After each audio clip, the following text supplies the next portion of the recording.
네, 그러면 이제 시야에 대해서 알아보겠습니다. 시야.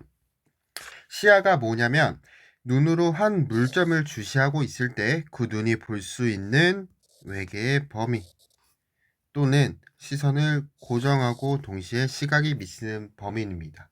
그래서 위에 그림을 보시면 이렇게 주시점을 응시하고 여기를 주시하고 있을 때 그 눈이 볼 수 있는 범위 혹은 뭐 이런 범위 그래서 이 전체 범위를 이제 시야라고 하는 겁니다. 나의 시야. 그래서 여기서 핵심적인 것은 눈으로 한 물점을 주시했을 때, 그러니까 시선을 고정했을 때 그 시각이 미치는 범위가 시야이고요. 단한 시야와 양한 시야 이렇게 두 가지로 나뉘어지는데 요것도 단한은 말 그대로 이렇게 한쪽 눈이 볼 수 있는 요 범위가 이제 단한 시야가 될 거고 양한 시야는 말 그대로 양쪽 눈으로 보는 거기 때문에 여기서 여기까지가 될 거예요. 이게 양한 시야. 그래서 이제 단한 시야와 양한 시야는 다소 차이가 있다. 요거는 시야입니다. 그래서 그 위에 거 보셔도 이렇게 가운데 보이는 근데 여기서 말하는 그림에서 이 부분만 양한 시야가 포함되는 게 아니라 이 부분은 이제 양한 시야가 가지고 있는 특징이 있는데 그게 이제 4학년 때 배우는 양한시에서 배울 거예요. 그래서 이 부분에 있는 것은 입체시가 가능한 겁니다. 근데 지금 파트에서는 외우시지 않고 이해 안 해주셔도 되고 양한시야는 양쪽 눈을 통해서 보는 거고 이렇게 사이에 있는 양한시야에서는 입체시가 된다. 그런데 최근에는 이런 범위, 그러니까 시야가 얼마나 된다는 그 범위보다는 오히려 그 범위 내에서 얼마나 시력이 좋게 보이는지, 시각의 감도가 좋은지, 이게 더 중요하고 더 측정을 합니다. 그래서 새로운 개념으로 이제 시야를 조금 정의를 하면 시야란 시각의 감도 분포입니다. 그래서 조금 정리를 하면 시야는 머리를 고정한 채 이제 안구만을 움직여서 우리가 안구를 움직일 때 외직근을 사용을 하잖아요. 그래서 안구를 이제 움직여서 주시할 수 있는 범위를 주시야라고 합니다. 그러니까 시야는 한 점을 고정한 채 내가 볼 수 있는 범위였잖아요. 근데 이 주시야는 머리를 고정하고 눈은 움직여도 되는 거예요. 그래서 내가 총 볼 수 있는 시야가 이 주시야라고 합니다. 그리고 시야는 크게 두 개로 나뉩니다. 중심 시야와 주변 시야.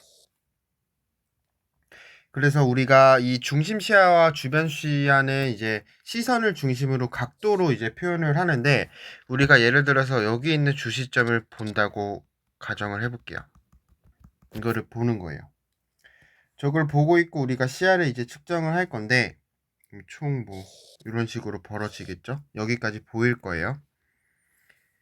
여기 있는 게 다 보일 건데 주시점에서 30% 그러니까 25%에서 30%까지는 중심 시야에 해당을 하고 중심점에서 30%를 넘는 것을 주변 시야라고 합니다.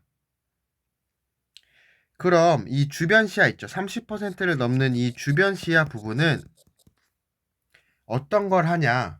그러니까 물체를 정확하게 보려는 것보다는 그 물체, 그러니까 주변 시야에 있는 물체의 움직임이나 상호관계를 빨리 파악하는 역할을 하는 거예요. 주변 시야는. 중심 시야는 내가 이제 뭐 물체의 형태나 색채 이렇게 선명하게 보는 역할을 하는 거고 주변 시야는 외계 물체를 정확하게 보려는 기능보다는 여기에 어떤 움직임을 가지고 가는지 물체가 어디로 움직이는지 혹은 뭐 나에게 뭐가 날라오는지 뭐 이런 것들을 파악하는 게 이제 주변 시야의 역할이고 중심 시야는 내 범위 내에 있는 물체의 형태나 색채를 선명하게 보는 겁니다. 그래서 시야가 좁아서 중심 시야만 좋다고 해도 주변 시야가 안 좋으면 아무래도 신체적 활동, 아니면 생활을 하는 데에도 굉장히 불편함이 있고 활동에 제약이 있을 겁니다. 그럼 우리가 이제 시야를 측정하는 거에 어떤 의미가 있는지에 대해서 한번 알아볼게요. 왜 시야 측정을 하는지, 시야 측정을 하면 무엇을 얻을 수 있는지에 대해서 알아볼 건데, 일단 시야 측정을 하면 망막의 질환, 혹은 시신경 질환, 혹은 녹내장, 시각 전두 경로, 시중추. 그러니까 어느 곳에 이상이 있다고 의심될 때 이 시야 측정을 실시합니다. 우리가 이제 눈에서 이제 시신경 자체가 망막부터 시작해서 대뇌 후두엽까지 저희가 이어진다고 말씀을 드렸었잖아요. 그래서 일정한 위치에 일정하게 뭐 정렬되어 있는데 어느 한 곳에서 병변이 발생하면 시각 전두에 의해서 장애를 일으킵니다. 그러니까 조금 정리해서 말하면 시신경이 망막부터 대뇌까지 후두엽까지 이렇게 연결이 되는데 각자 위치에 정렬되어 있어야 되는데 어느 한 곳이든 장애가 생기면 시각 전도에 장애를 일으킵니다. 그래서 시야에도 특정한 변화를 나타내는데 이때 시야 변화를 관찰하면 어떤 위치가 장애가 생겼는지 그리고 어느 범위인지 이런 거를 추측할 수 있는 거예요.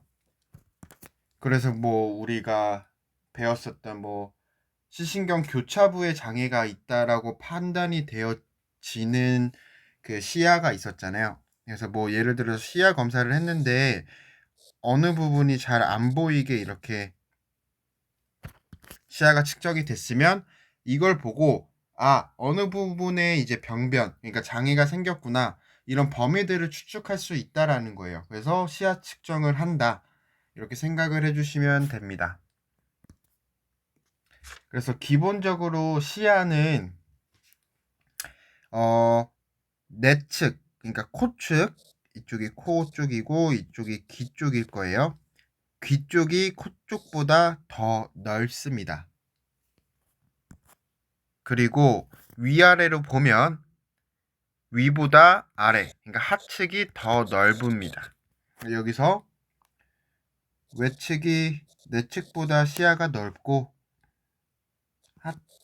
아래쪽이 높은 쪽보다 시야가 넓다.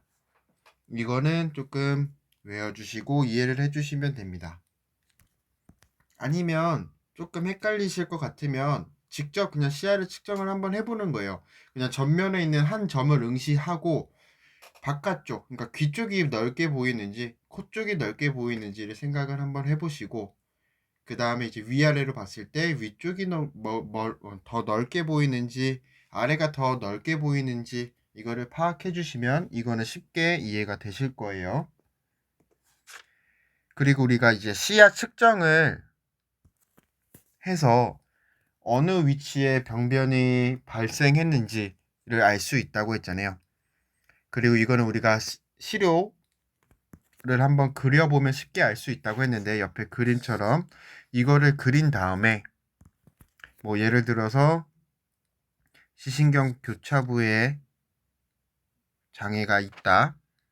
그러면 우리가 보는 걸 그렸을 때 이쪽 부위와 이쪽 부위가 지금 장애가 있는 거죠. 그럼 이쪽에 해당하는 이 부분, 이쪽에 해당하는 이 부분. 그래서 이쪽이 시야가 보이지 않을 겁니다. 그래서 우리가 시야 검사를 했을 때 이렇게 이측, 그러니까 양쪽의 귀 쪽 방향이 이렇게 반맹이 보인다. 그러면 우리가 이걸 보고 이 시신경 교차부에 이상이 생겼구나 라고 추론을 해줄 수 있는 거죠. 그러기 때문에 시야 측정을 하는 게 중요한 거고 이 시야 측정을 검사하는 겁니다. 조금 이해가 되셨을 거예요. 그리고 우리가 이제 녹내장 환자, 이제 녹내장이 뭐라고 했었죠? 시신경이 손상되어서 점차적으로 이제 시야가 좁아지는 건데 그래서 이렇게 시야 검사를 하면 전체적으로 시야 크기가 이렇게 좁아지는 경우가 있을 거예요. 원래 이만했다가 이렇게 좁아지는 경우, 이럴 때 이 사람은 녹내장을 의심해 볼 수도 있는 거죠. 시야가 좁아지는 거니까. 그래서 우리가 시야 측정을 하는 것은 어떤 병이 있는지를 알아보고 싶고, 혹은 뭐 시야 그 시로 경로 중에서도 어느 부분에 병변이 생겼는지를 알아보기 위해서 시야 측정을 한다라고 생각을 해주시면 됩니다. 일단은 이 시야 측정은 시야의 크기에는 이제 측정 조건에 따라 변화하고, 시야 내에서 동등한 시력을 가지는 점들을 연결한 섬을 이솝터라고 합니다. 그래서 위에 그림처럼 동등한 시력을 가진 선들을 이렇게 등고선으로 나타내는 거예요. 그래서 이거를 이솝터라고 하고, 트라케어는 이를 지도의 등고선에 해당하는 선과 같다고 비유를 했습니다. 그래서 이와 같은 원칙하에서 시야의 각 부분 시력 상태를 검사하는 법을 정량적 시야 측정법이라고 합니다. 그래서 크게 시야 측정법은 두 가지로 나오는데, 이 책에는 없어요. 그래서 그게 첫 번째 동적 시야법. 이거는 어떻게 검사를 하느냐? 이렇게 가운데 한 점을 보여주는 거예요. 그러면 이 점을 응시하고 있으라고 하고, 이 방향에서 먼 곳에서부터 빛을 쭉 가까이 가져오는 겁니다. 그래서 처음으로 빛이 보일 때 버튼을 누르거나 혹은 이렇게 알려주는 거죠. 표시를 하는 겁니다. 그러면 가장 최초에 보였던 섬을 이렇게 그을 거고, 모든 방면에서 이렇게 시야를 측정을 하는 거예요. 그래서 뭐 2점, 2점, 2점, 2점, 2점 이런 점에서 이제 시야가 보인다고 했으면 이 점들을 이렇게 있는 거죠. 그래서 이 정도의 시야를 가지고 있구나 라고 체크하는 게 동적 시야법입니다. 동적 시야법을 한번 알아봤어요. 두 번째, 이거는 자동 정적 시야법인데, 이거는 어떻게 하는 거냐면 이것도 거의 유사해요. 근데 이것도 한 점을 응시하게 하는 겁니다. 그리고 앞에 이제 불빛을 뭐 여기도 쐈다가 여기도 쐈다가 여기도 쐈다가 이렇게 막 랜덤으로 나오는 거예요. 이렇게 막 랜덤으로 나오는데, 이 사람이 그 불빛을 인식하면 앞에 버튼을 누르는 겁니다. 그래서 이 빛이 나왔는데 인식했다. 그러면 여기도 내 시야에 해당하는 거고, 그런 식으로 막 해서 내 시야 범위를 알아보는 게 자동 정적 시험입니다. 시야 검사입니다. 그래서 시야 검사는 크게 두 가지인데 동적과 자동 정적이 있습니다. 그래서 이 이솝토의 크기는 이 등고선, 그러니까 등고선의 크기는 사용하는 시표가 망막에 주는 자극의 강약에 따라 다르며 자극이 강하면 커진다. 이게 무슨 말이냐면 이 시야의 범위가 그 앞에서 나오는 불의 크기나 뭐 이런 거에 따라서 당연히 시야에 영향을 많이 주겠죠. 그래서 시표의 크기가 커지거나 혹은 뭐 빛의 세기가 커지거나 검사거리가 가깝거나 뭐 이런 거에 따라서 이 등고선의 넓이, 그러니까 크기가 변화한다. 이렇게 생각을 해주시면 됩니다. 이해가 되셨을까요? 시야 검사에 사용하는 그 불빛, 그 시표가 크기가 크거나 뭐 혹은 색상이 다르거나 이런 거나 뭐 여러 가지 종류에 의해서 이제 이 등고선 이솝터의 크기는 달라질 수가 있다. 시야의 범위가 달라질 수 있다. 이렇게 생각을 해주시면 되고, 이 표를 한번 볼게요. 일단은 이 시야가 퍼센트로 나와 있는데, 도로 나와 있는데, 그 시표의 색상이 백색일 때, 청색일 때, 적색일 때, 녹색일 때인데, 보시면은 확실히 백색일 때 시야가 가장 넓어요. 녹색일 때 시야가 제일 작습니다. 그리고 우리가 아까도 배웠지만 내측보다는 외측이 좀 더 넓을 거고 상측보다는 하측이 좀 더 넓을 겁니다. 그래서 기본적으로 외측이 가장 넓구나, 가장 넓게 볼 수 있구나 라고 생각을 해주시면 좋을 것 같습니다. 그리고 시표 색상은 백색일 때 가장 넓고 그 다음에 청색, 적색, 녹색 순이구나, 이렇게 같이 이해를 해주시면 좋을 것 같습니다. 그리고 시야 측정에 사용되는 시표의 직경은 3mm, 5mm, 10mm입니다.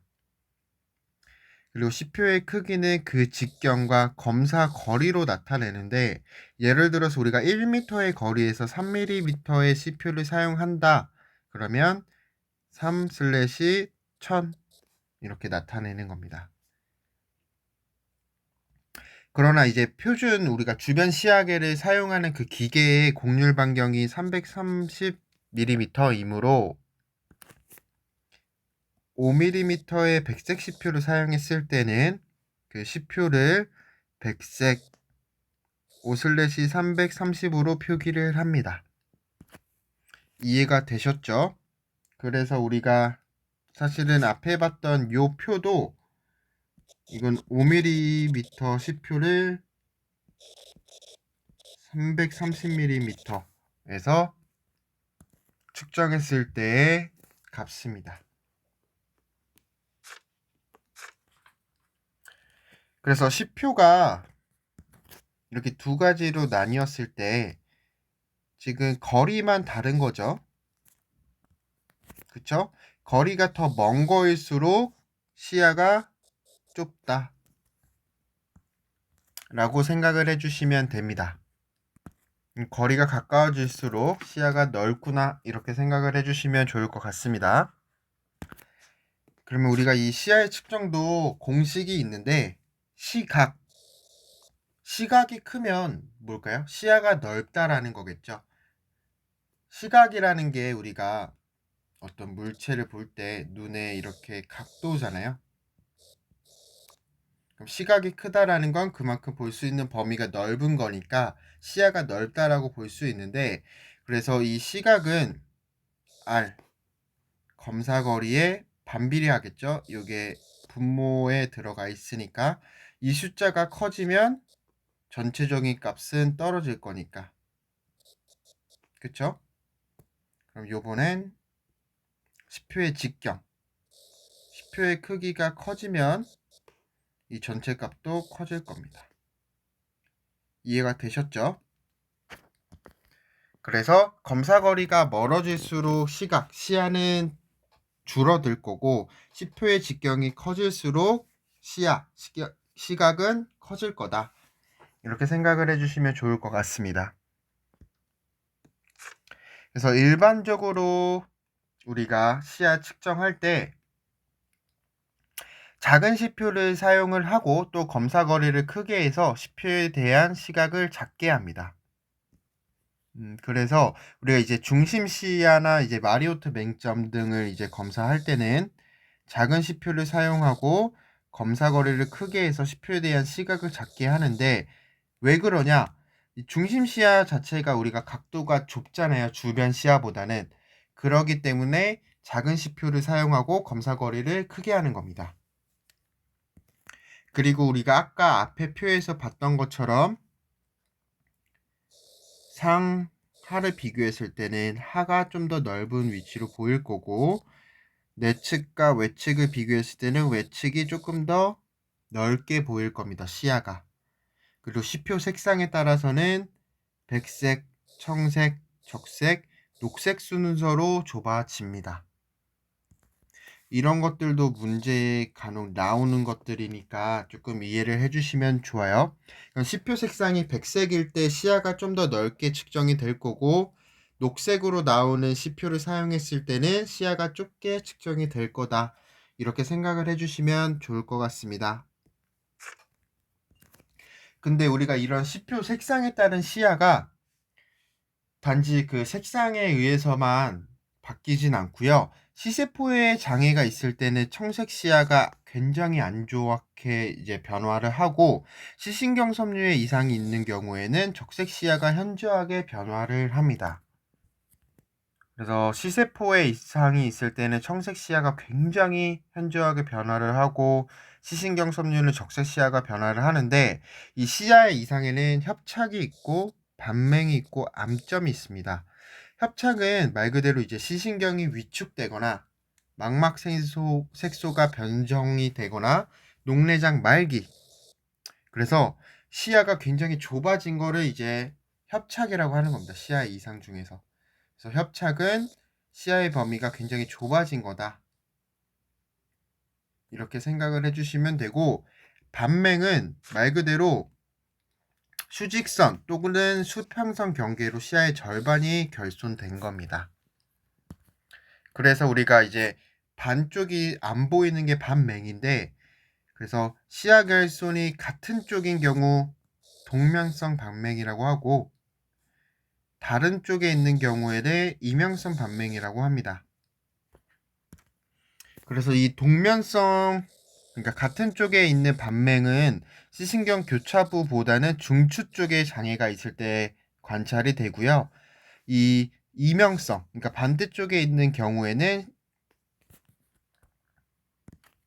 중추부의 장애보다는 시신경 교차부일 가능성이 조금 많죠.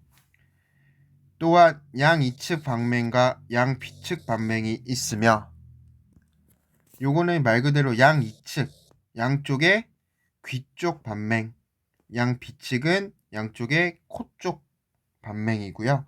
시신경 교차부가 종양이나 동맥류에 의해 압박되었을 때 양이측 반맹이나 양비측 반맹이 생깁니다. 이렇게 이해를 해주시면 될 것 같고요. 그럼 이제 하나 남았죠. 암점. 암점은 말 그대로 시야 내에 부분적으로 보이지 않는 겁니다. 그러니까 점처럼 암점처럼 이렇게 뭐 보이지 않는 부위가 있는 거예요.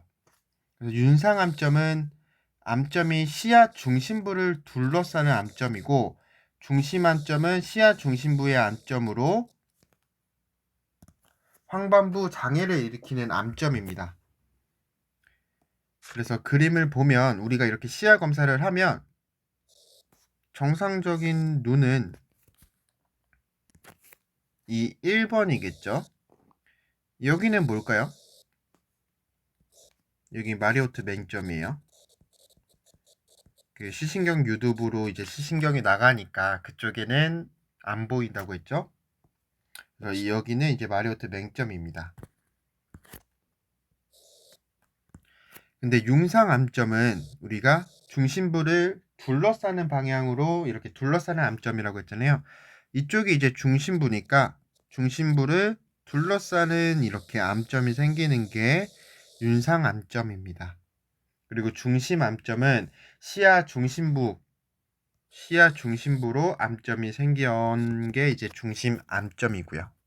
그래서 암점은 이제 위치에 따라서 두 가지로 나뉘는데, 중심부 쪽에 암점이 생기는 것을 중심암점, 그리고 시야 중심부를 둘러싸는 방향으로 생긴 게 윤상암점이다, 이렇게 이해를 해주시면 될 것 같습니다. 그리고 시야 검사는 크게 시야계와 대면 시야 검사법이 있는데, 대면 시야 검사법은 말 그대로 서로 대면의 상태에서 검사하는 방법이고요. 이 시야계를 사용하는 것은 저희가 아까 설명해드렸던 동적 시야 검사계가 있을 거고, 자동 정적 시야 검사계가 있을 거예요. 그래서 뭐 동적은 제가 말씀드렸다시피 빛이 쭉 오면서 보이는 점들이 이렇게 있는 게 동적 시야계고, 이 자동 정적 시야계는 이렇게 랜덤으로 나오는 빛을 파악해서 하는 겁니다. 그래서 대면 시야 검사법은 검사자와 피검자가 이렇게 50에서 100cm 정도 떨어진 다음에 눈높이를 맞춰서 마주 앉아 있는 겁니다. 그 다음에 서로 대면하는 한쪽 눈을 가리고 상대방의 눈동자를 주시합니다. 왜냐면 우리가 시야라는 거는 한 점을 주시한 상태에서 보는 거니까. 그래서 상대방의 눈동자를 주시하고 이때 시표를 주변으로부터 중심으로 점차 이동시켜서 시표를 인식하는 위치를 검자와 비교하면서 범위를 측정합니다. 그러니까 여기서 말하는 검자는 이제 검사하는 자. 그러니까 검사하는 자가 피검자 앞에서 이렇게 쭉 시표를 가져올 건데 이 검사자도 볼 수 있는 범위가 있을 거고 피검자도 볼 수 있는 범위가 있잖아요. 그래서 동시에 그걸 볼 수 있다면 환자의 주변 시야는 정상이라고 파악을 하는 그냥 기초적인 그냥 기본적인 검사 방법이에요. 그래서 서로 마주보고 한쪽 같은 쪽 눈을 마주보는 눈을 가리고 한쪽 눈은 서로의 눈을 주시한 상태에서 피검자의 시야를 검사하는 건데 검사자가 주변으로부터 이렇게 쭉 시표를 땡겨 오는데 둘이 동시에 그거를 이제 보기 시작했다면 환자의 주변 시야는 정상이라고 파악을 하는 겁니다. 그리고 우리가 아까 정상 중심 시야에서 이쪽이 이렇게 보이지 않는 암점이 있었잖아요. 여기가 이제 마리오트 맹점이고 이 생리적 암점에는 마리오트 맹점, 혈관 암점, 황혼시 중심 암점 등이 있는데 우리가 망막에 시신경 유두 부부가 있잖아요. 시신경이 나가는 부분. 그래서 그 차지하는 부위가 시세포가 존재하지 않기 때문에 그쪽에는 시야가 없는 겁니다. 안 보이는 거예요. 그래서 시신경 유두부의 시각의 감도는 0, 제로가 되며 시야에는 암점이 생깁니다. 그래서 이 시신경 유두를 발견한 이름을 붙여서 마리오트 맹점이라고 합니다. 그래서 정상인 사람의 시야 검사도 이렇게 마리오트 맹점이 존재합니다. 저희 이제 백석대학교 4층에도 조연관 4층에도 이렇게 시야 검사를 하는 게 있는데 이거는 아마 이제 조금 학년이 올라가면 한 번씩 해볼 거예요. 그러면 정상인 사람도 이렇게 시야 부분이 보이지 않는 부분이 이렇게 똑같은 위치에 있을 겁니다. 그게 이제 마리오트 맹점에 해당하는 겁니다. 이렇게 하면 시야도 간단하게 마무리했고요.